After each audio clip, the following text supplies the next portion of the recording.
Hello and good day, people of culture.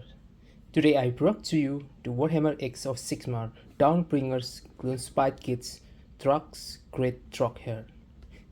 This is the box set that came accompanying the release of the Dawnbringers Crusade Chronicles. So as you can see, there's around 6 books of the Dawnbringers Path of Glory, and this one related to the book number 2. So the Dawnbringer book sets is quite large compared to the most of the Spearhead army box sets. And if you look at it, the Dawnbringers have a major hero units and usually a monster or larger that become the main spotlight in the box sets, and then accompanied by several of the infantry or battle line units. And for these box sets, you will get 6 models of Rockgut Troggoths. This is enough for you to make an alternative and all the version of the models itself. Now, let's not waste any more time and see what's inside of this. First of all, you will get the tutorial books on how to assemble the miniatures itself. So the Dawnbringers came from the 3rd edition, and we will see on the 4th edition if there will be another chronicles coming.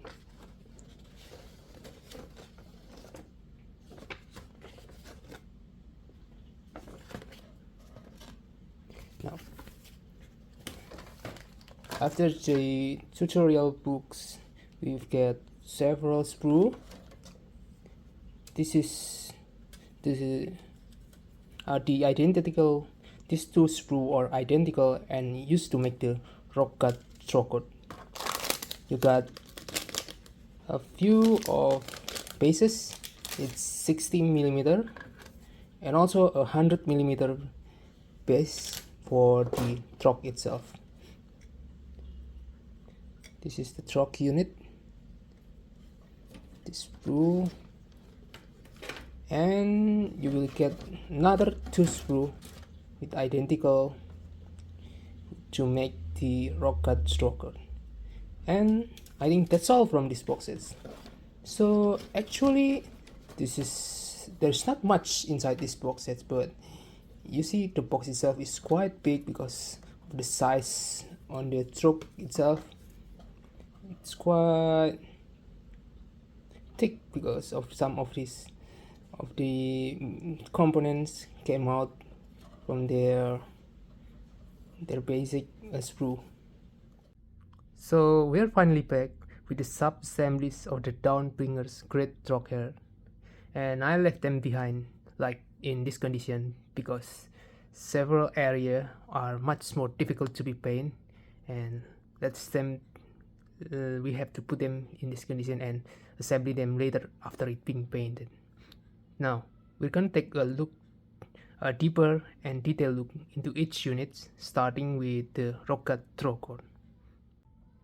Each of the Rockgut Troggoth model have a very identical building block. So if you took a look, they consist of the main part is the leg part, which then combined with the torso part, and then there is this neck part, and finally the head parts.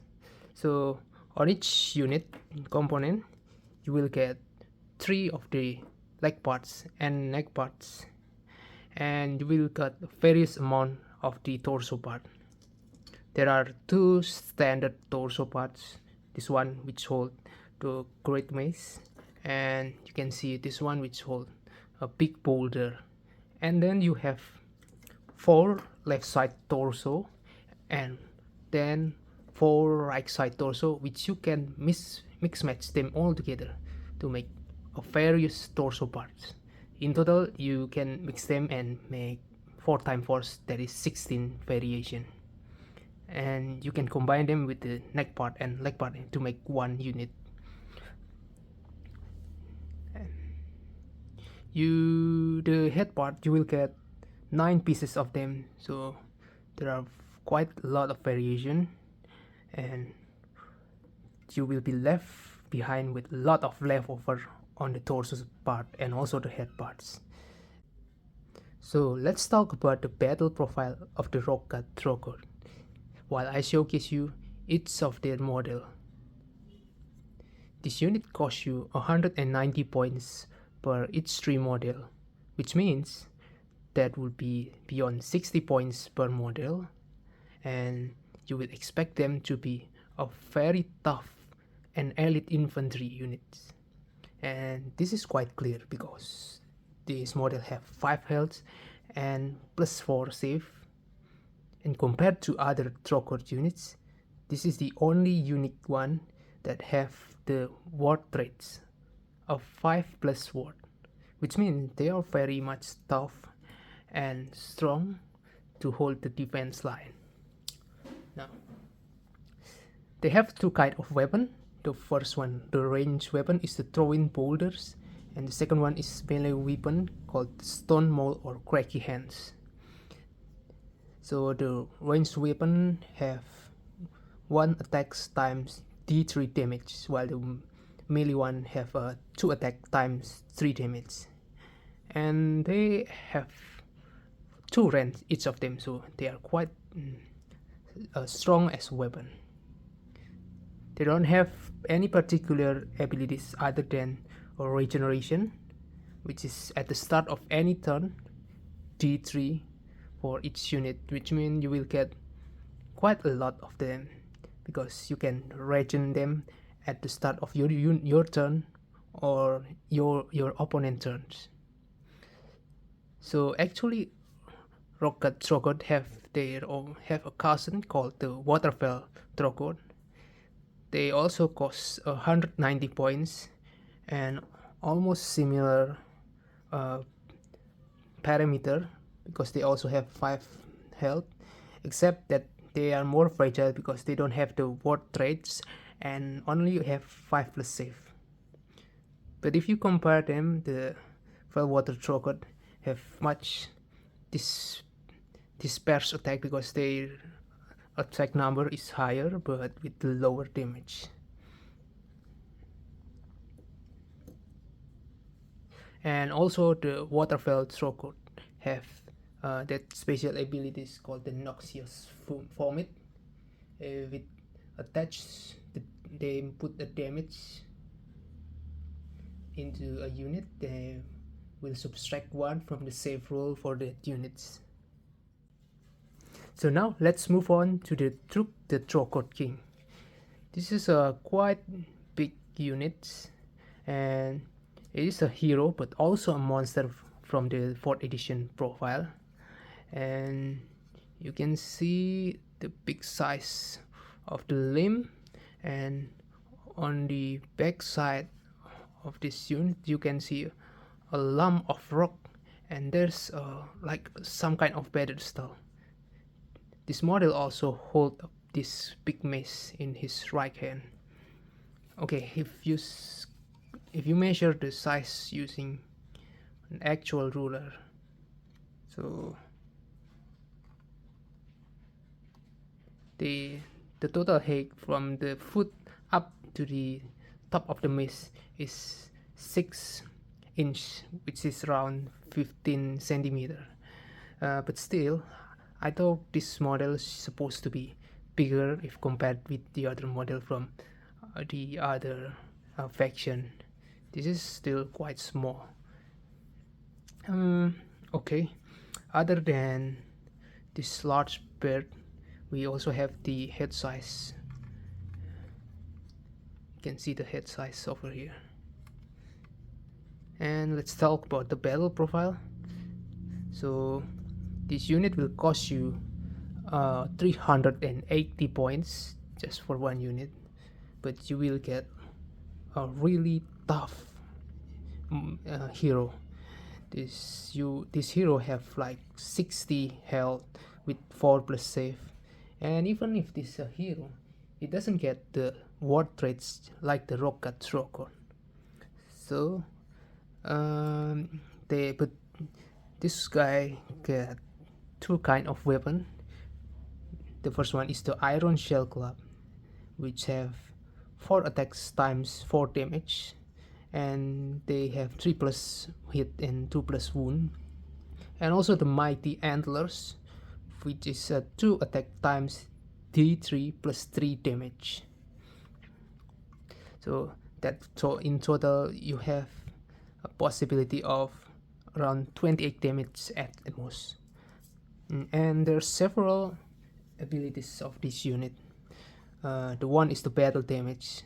That is, if you have beyond 10 or beyond damage, you will only able to roll 1 dice in the malfunction laystone. Let's talk about it next.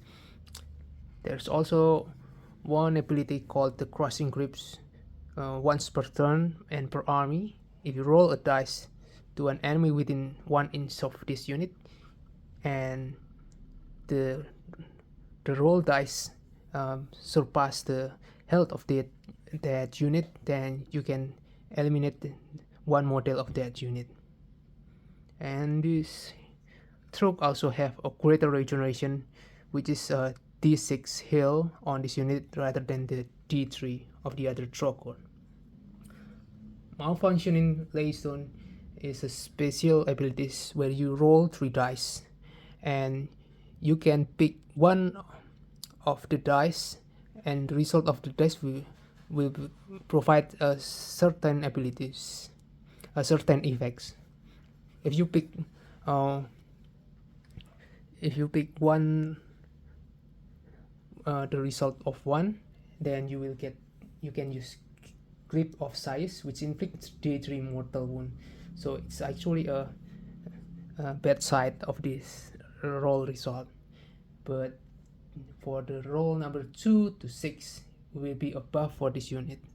The Glyph of Gur is provide 1 damage to any Troggoth unit within 12 inch of this unit. The Glyph of Axi, the realm of fire, is provide 1 rend to the Troggoth unit. Glyph of Heist can provide unbind as if it's a wizard. Glyph of Ulgu will subtract 1 hit roll of any shooting that target the Troggoth unit wholly within 12 inches of this unit. And finally, the Glyph of Chamon, which provide the 5+ ward. And that's all I can share with you of the models and battle profile of the Great Troggherd. This is actually a good value because you get 190 points times 2 on the Rockgut Troggoth and 380 for the Trugg, which makes them 760. Well, they're actually not a very rare units. You can still get them from the standalone box sets, but it is still a good value if you could buy them as a bundle under these box sets. So I think that's all for today. Please stay tuned and watch for any new episodes, upcoming episodes. See you.